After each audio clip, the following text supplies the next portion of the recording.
All right.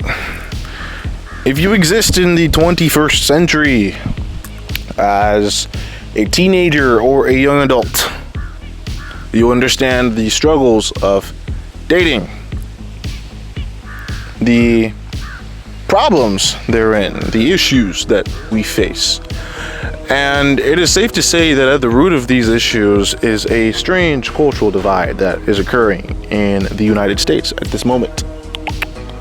So we're going to talk about it. There's a weird cultural divide in America now, right? I think the stats say that most women they identify with the political left and most men identify with the political right, especially in the Gen Z age range, which I'm a part of. And so it puts a rift between men and women, kind of strange. Birth rates declining and all this.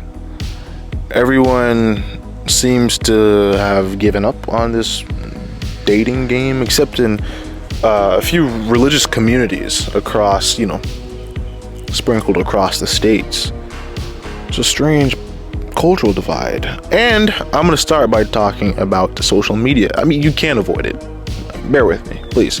You really can't avoid it, right? Echo chambers. What are those? An echo chamber is when you hear the same talking points or the same idea or the same argument again and again and again, and you only associate with the people who purport these ideas. That's what an echo chamber is, right? Now, social media is interesting in terms of its mimesis, right? Because you have a For You page or a feed, your personal algorithm, where the things you like get recommended to you more. So you see more of what you like. And if you like that thing, then that means you're entertained by it.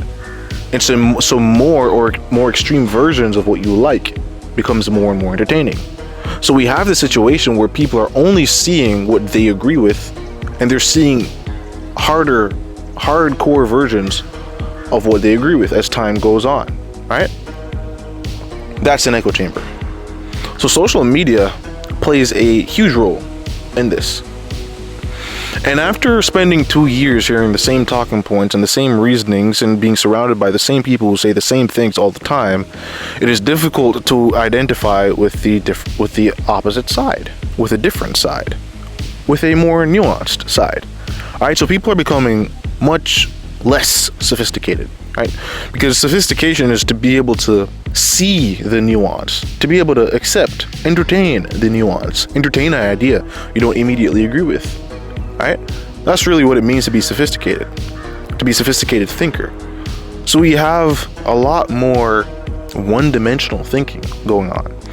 And so when you have the women predominantly identifying one way and the men predominantly identifying another way, and those two try to get together to try to marry and procreate and relate and all this, it becomes difficult, it becomes hard.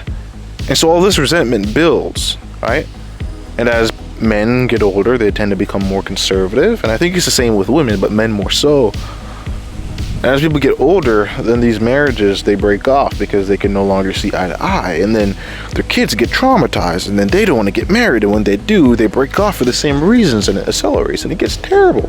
And so you have people my age, between 18 and 22, we're like, should I be looking at a prenup right now? Should I be looking, should I even be considering the prospects of marriage? And these are real questions. I don't know the answer to these questions. Not yet. I hope to one day. Because someone's got to figure this out, right? But there's an obvious issue. And I think the first way we solve these issues, is to become more sophisticated thinkers, to be able to have the long conversations, right? To sift through ideas, concepts, and problems civilly, in a civil manner, without trying to kill the other person, without calling the other person names, right? Emotions are fine, right? Because you really can't have an emotionless argument, especially when you're dealing with politics and strong beliefs. They're going to be backed by emotions, right? Because anything that you truly believe has to be backed by emotion, right?